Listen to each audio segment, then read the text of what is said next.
قاری صاحب میرا یہ سوال ہے کہ آدمی اگر غسل کرتا ہے اس کے بعد پھر دوبارہ وضو کرنا پڑے گا یا وہ وضو کافی ہو جائے گا؟ جی محترم حاجی صاحب، آپ کا جو سوال ہے کہ غسل کے بعد وضو برقرار رہتا ہے یا دوبارہ کرنا پڑتا ہے، جی، تو اس کے بارے میں دو باتیں آپ ذہن میں رکھیں تو انشاءاللہ یہ مسئلہ حل ہو جائے گا۔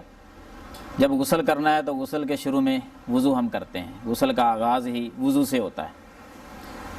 اب اس کے بعد پورے بدن پر جب پانی بہاتے ہیں، پانی بہاتے ہوئے اگر برہنہ حالت میں شرمگاہ کو ہاتھ لگ گیا تو وہ پہلا وضو ختم ہو جائے گا، یعنی برہنہ حالت سے مراد کپڑے کے بغیر۔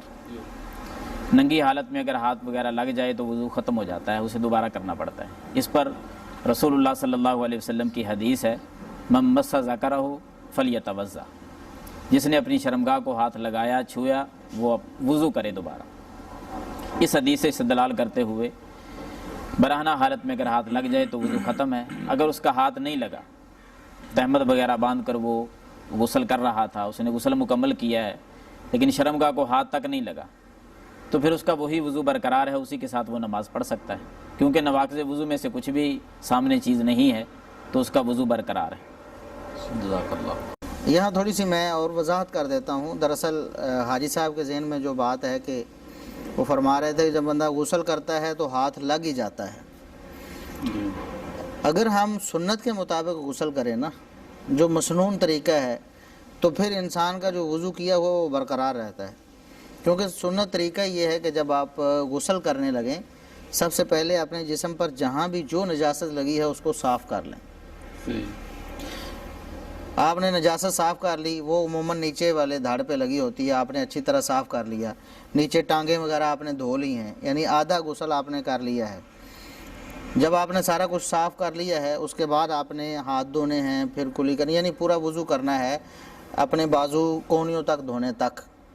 اس کے بعد آپ نے پانی لینا ہے اور اپنے بالوں کی جڑوں کو تر کرنا ہے، پھر آپ نے چلو لے کر پانی بہا لینا ہے، پھر جسم پر پانی بہا لینا ہے۔ اس کے بعد ہاتھ کا کوئی تعلق ہی نہیں ادھر ادھر جانے کا۔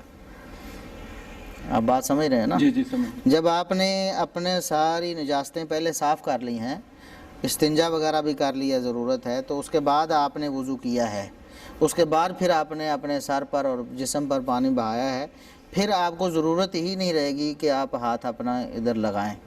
اگر بالفرض، جس طرح شیخ صاحب نے بتایا ہے کہ بالفرض اگر آپ کا ہاتھ لگ جاتا ہے پھر بھی بے دھیانی میں یا کسی وجہ سے شرمگاہ کو بغیر کپڑے کے، تو تب آپ کا وضو خراب ہوگا، آپ کو دوبارہ کرنا پڑے گا، ورنہ یہی وضو کافی ہے۔